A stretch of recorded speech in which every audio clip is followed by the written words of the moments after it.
Hola a todos, ¿cómo están? Soy Máximo Augusto Damonte y hoy vamos a ver un ETF, vamos a hacer un análisis del KRE, que es un ETF de bancos regionales de Estados Unidos. Acá se puede ver la composición del ETF. No hay ninguno que pondere de forma significativa, que tenga una mayor ponderación significativa respecto a otros. Digo, esto es muy general, muy como debería ser más o menos un fondo, ¿no? Bastante equitativo. Así que visto esto, pasamos rápido al gráfico, que no pretendo extenderme mucho como hago siempre.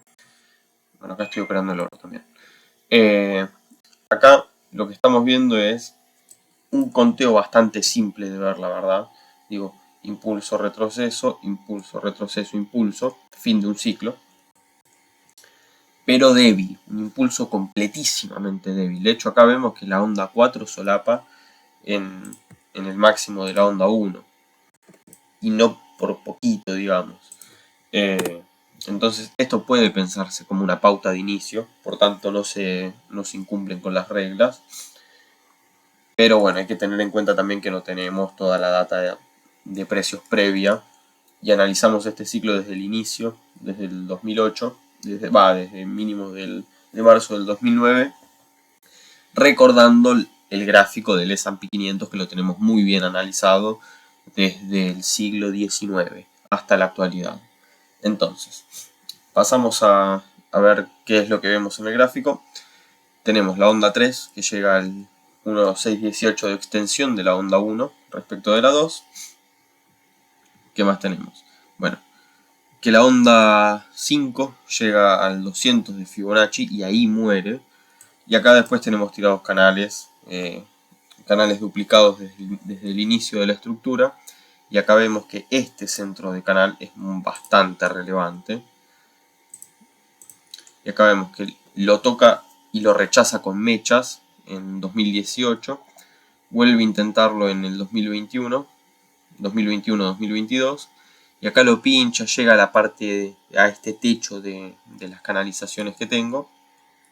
Acá nuevamente vuelve a caer, rechaza con mechas y nos da esta caída significativa del 2023, que de hecho esto a los que les gusta el chartismo pueden decir hombro izquierdo, cabeza, hombro derecho y cae.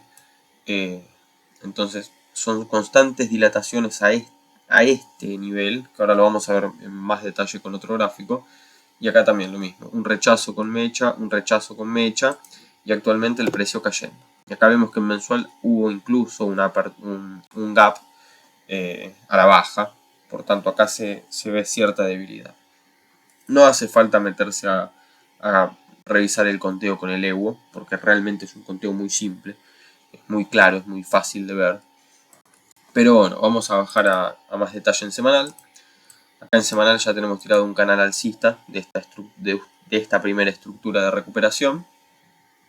Yo los canales los tiro desde el cuerpo, sin contar mechas. Y acá vemos que, bueno, toca el centro del canal duplicado, lo rechaza, vuelve a reingresar y ahora no puede siquiera perforar el techo del canal inicial. El techo que yo hablo es este de acá. Tuvo este uptrust, si se quiere, en términos de Wyckoff, un patrón de reversión y lo rechazó. Esto nada, fue toma de liquidez por la parte alta. Bueno, después me olvidé de comentar que acá tenemos esta línea de tendencia del mínimo de la onda 1 y el mínimo de la onda 2. Es una línea de tendencia bastante útil, que acá fue dilatada y se recuperó, acá fue dilatada, intentó recuperarla y no pudo, que esto es un detalle a tener en cuenta, y nos queda como guía para si este movimiento potencialmente fuese a subir, cosa que veo imposible.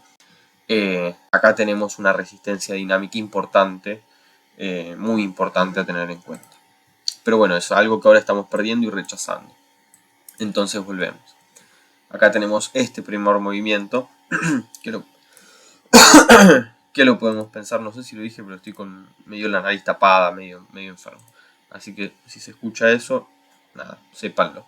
Acá se puede pensar un ABC, 3 ondas, una especie de triangulación esto, pero es una compleja. Y acá lo que pareciese ser un impulso feo, no importa. Acá tenemos 3 movimientos, 3 movimientos, 3 movimientos.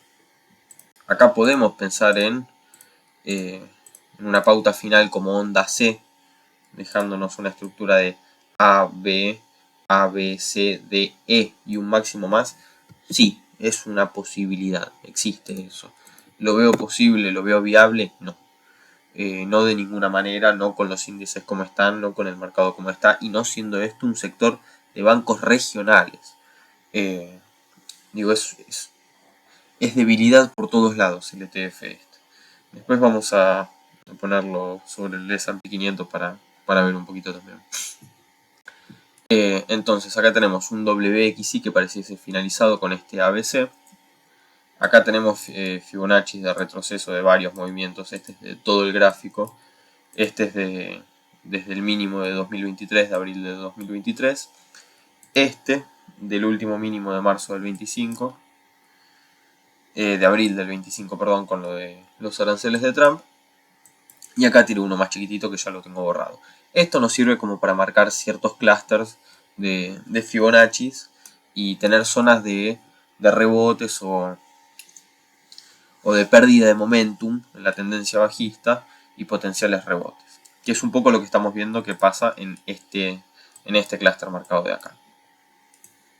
Acá bajando más en detalle, acá tenemos el impulso de onda C marcado para la onda I mayor que estábamos viendo antes en el semanal. Nada, bastante claro también, digo, creo que no hay mucho para comentar con esto. Algo sí que si les interesa como detalle, digo, este movimiento alcista, no, desde acá era. Este movimiento alcista de acá, un 20%, lo hizo en 77 días, que es hasta donde llega el mínimo de esta última corrección. Esta corrección la hizo en 38 días, un poquito más de la mitad de lo que tardó en subir todo este último movimiento. Esto es algo que visualmente se tiene muy claro, porque acá se puede ver que hubo un quilombo, una zona de quilombo, vamos a llamarla como es, digo, una congestión, si se quiere, que suena mejor, pero digo, tuvimos bastantes trabas al alza, ya estuvimos viendo las distintas resistencias que hay, ya vemos por qué las trabas al alza, pero digo, hubo una gran complicación y acá el movimiento bajista es de lo más limpio que hay. Apenas rebotes al inicio de la caída y después una continuación completamente limpia, que ahora muestra su rebote. Acá yo fui marcando estas zonas de clúster, las verdes son de Fibonacci de extensión, las rojas de retroceso. Acá frenó en esta zona de clúster que tenía marcada. ¿Qué es eso? Son ceses del momentum bajista. Respetó bastante bien esta zona, que era una zona importante, digo, ya hubo toma de liquidez de mínimos previos. Acá ya estamos chocando con una zona de congestión nuevamente. Vamos a bajar un poco más en detalle para ver el conteo, para ver un poquito la anatomía de esta corrección. Acá tenemos 3 movimientos a la baja, una onda X, una onda conectora. Acá realmente no hubo una recuperación en el precio. Entonces tenemos ABC, onda conectora, onda X. Y acá esto que yo lo tengo marcado como una pauta terminal, pero sinceramente no me convence mucho la idea de pauta terminal tampoco. Digo, esto podría ser otro movimiento en 3 ondas si se quiere, con un doble piso, como un ABC. No, tampoco ABC, WX, digo, acá no hay un solo movimiento impulsivo ni siquiera en las subdivisiones. Va acá, pero muy débil, es muy solapado el movimiento.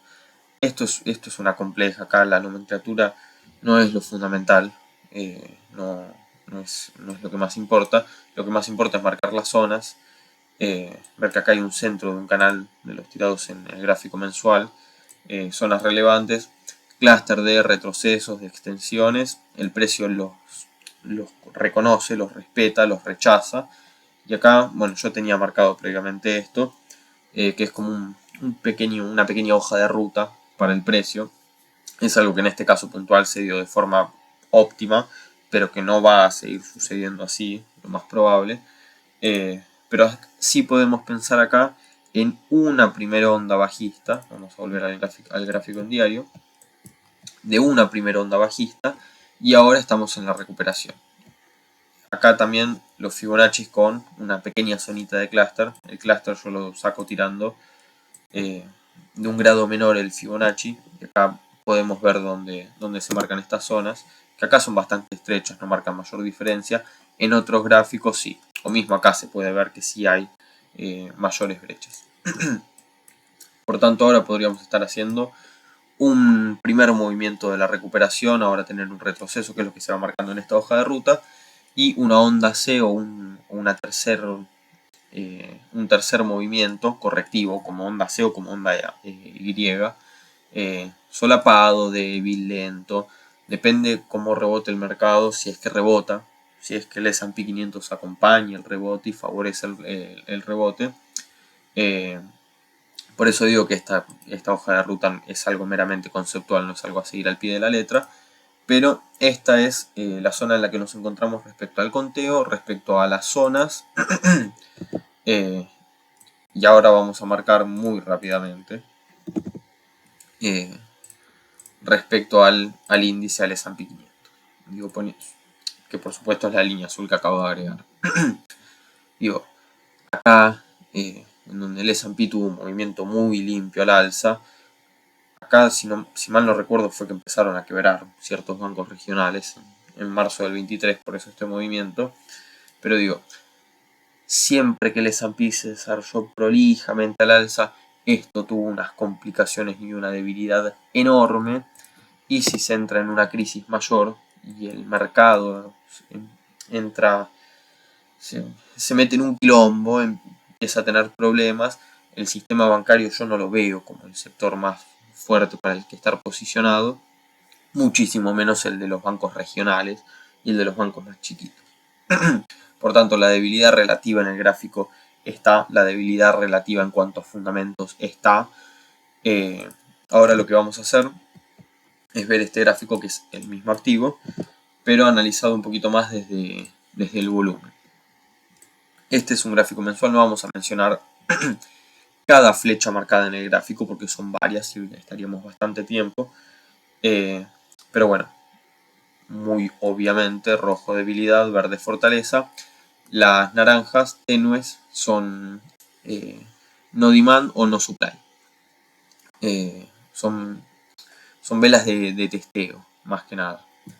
Entonces acá lo que podemos ver es picos de volumen en máximos, en velas de máximos, cerrando muy lejos del máximo de la vela. Por tanto, esto es un montón de debilidad concentrada. Acá tenemos la primera zona con el máximo de 2018. Acá marcamos esta zona desde el máximo de la mecha y el máximo del cuerpo. Nos deja esta zona marcada, que es con la que deja este primer uptrust y este segundo uptrust. Después cae por debajo de la zona y la rechaza con velas de bajo volumen que cierran lejos del máximo y que posteriormente tienen un movimiento bajista. Por eso son velas de no demanda, como se las llama en BSA. Acá en la zona de mínimos, en la zona de pisos, por supuesto, el precio se lo aguanta, se lo sostiene, entra la demanda, lo van acompañando al alza, pero insisto, es un acompañamiento muy débil al alza. Acá no hay demanda agresiva, acá hay demanda suficiente para sostener al precio. Y cada vez con un resultado menor. Digo, miren acá todo este volumen y el movimiento que habilitó. Y acá miren este otro volumen que es muchísimo mayor al anterior, con un rango mucho más estrecho que el de esta vela. Y miren el resultado que dio. ¿En cuánto tiempo lo dio? Estos son velas mensuales. Digo, acá hay un montón de esfuerzo y el resultado es muy pobre. En comparación con la vela de fortaleza anterior, que tuvo un esfuerzo, un resultado pobre también, pero no tanto como en el último movimiento.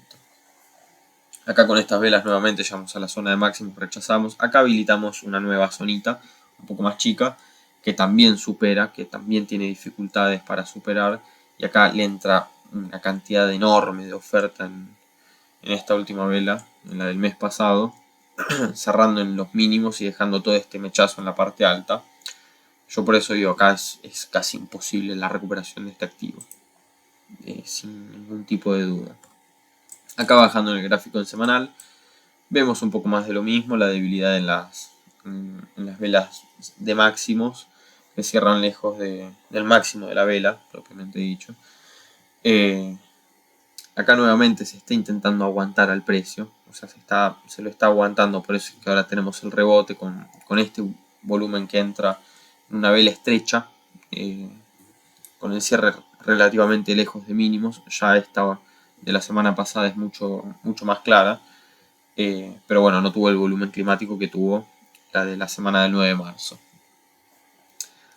Acá vamos a jugar entre estas dos zonas marcadas, que son esta la más relevante en semanal quizás, y esta en mensual, que esta es una zona de juego importante para el precio.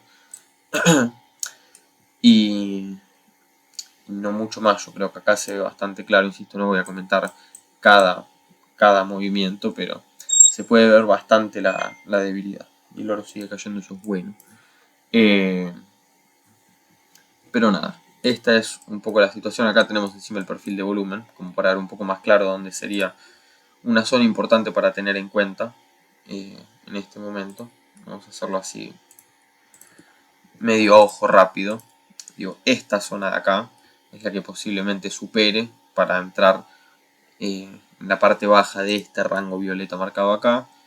O sea, por esta zona, por este nodo de alto volumen. Acá ponerse a consolidar, jugar un rato y posteriormente habilitar el movimiento a la baja, que vamos a dibujarlo en el semanal, un poco cuál es el concepto, cuál es la idea. Inicialmente sería algo más o menos así, y acá caer. Y acá, cuando se tome toda la liquidez que hay en esta parte de acá, lo más probable es que tengamos un rebote, porque además ya vamos a estar llegando a varias zonas de clúster de Fibonacci. Y nada, lo que hace el precio siempre, digo, respetar zonas, agotar la oferta, rebotar, y acá lo sumo tendrá un rebote más fuerte, cosa que no veo, pero digo, ponerle un rebote y para seguir cayendo. Conclusión rápida de esto, la debilidad es absoluta, acá no hay esperanza alguna de nada. Este último movimiento desde mayo del 23 no es impulsivo ni de casualidad, ni en el conteo interno es impulsivo esto. Los impulsos que tiene son completamente débiles y los fundamentos no acompañan en nada. Digo, no hay una sola esperanza de que este activo no caiga, y si seguimos con la tesis de una corrección muy grande en el S&P 500, una corrección de grado mayor, y de grado mayor de verdad, en mayúsculas, los invito a que vean ese video, que hay varios hablando del S&P 500, que toca la actualización ahora. Digo, si esto vuelve a tener, acá yo quiero que se acuerden que esto sí fue con lo de los bancos, en un par de bancos que quebraron y se cayó un 28% cuando el mercado estaba al alza. Digo, ¿qué va a pasar con este sector si el mercado como un todo no está empujando al alza y encima está cayendo con fuerza también? Nada, de precios actuales una corrección normal en términos de Elliott, abstrayéndonos un poco del resto de las cosas, es un 60% de precios actuales. Y hay que ver si aguanta estas zonas, pero bueno, a lo sumo llega más abajo con mechazos. Eso es hablar mucho en el futuro, mucho para el futuro, pero nada, un poco la tesis es esa. Digo, sea más que consolida, cae, rebote y le cuesta, o sea que hace esto, lo más probable es que el KRE termine en la zona de 24 o 25 dólares.